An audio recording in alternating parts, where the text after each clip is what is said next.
Hello, I'm Raul Elizalde with a quick take on the markets. The problems in Europe are not going away. Greece continues to slide, and the German Chancellor Angela Merkel might be the one to blame. She faces elections in a large state, and she is concerned that her political alliance might lose the majority in the legislature.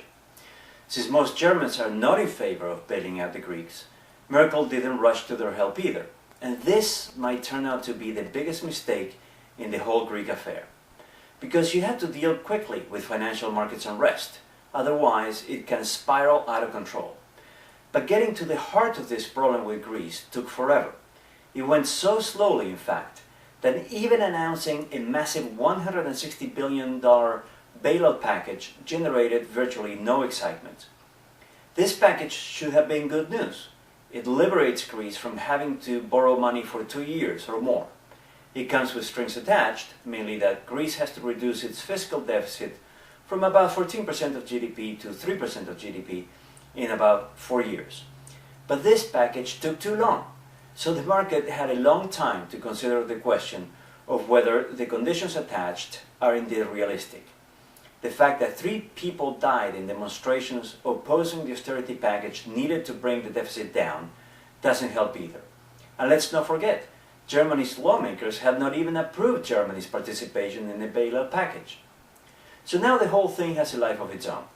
The markets seem to be saying that if Greece, that amounts to just 2% of the Eurozone GDP, cannot be dealt with efficiently, then what is the hope for other countries in the Eurozone that are facing similar problems? Next in line is Portugal, which is smaller than Greece, but after that is Spain, and then Italy. Bailout packages similar to the one for Greece could cost more than $1 trillion if these countries are involved. And that is just for external government debt. This is such an astronomical amount that a bailout for all these countries is just not possible. So what next? The concern is that this whole thing becomes a self-fulfilling prophecy. Since the outlook for these countries seems shaky, the interest rates that they will have to pay on these bonds that they will need to sell will go up. This will make the outlook even shakier, which will make the interest rate go higher still, and so on. That's why it is important to stop these doom cycles as soon as they come up. Once they start, they are very hard to turn around.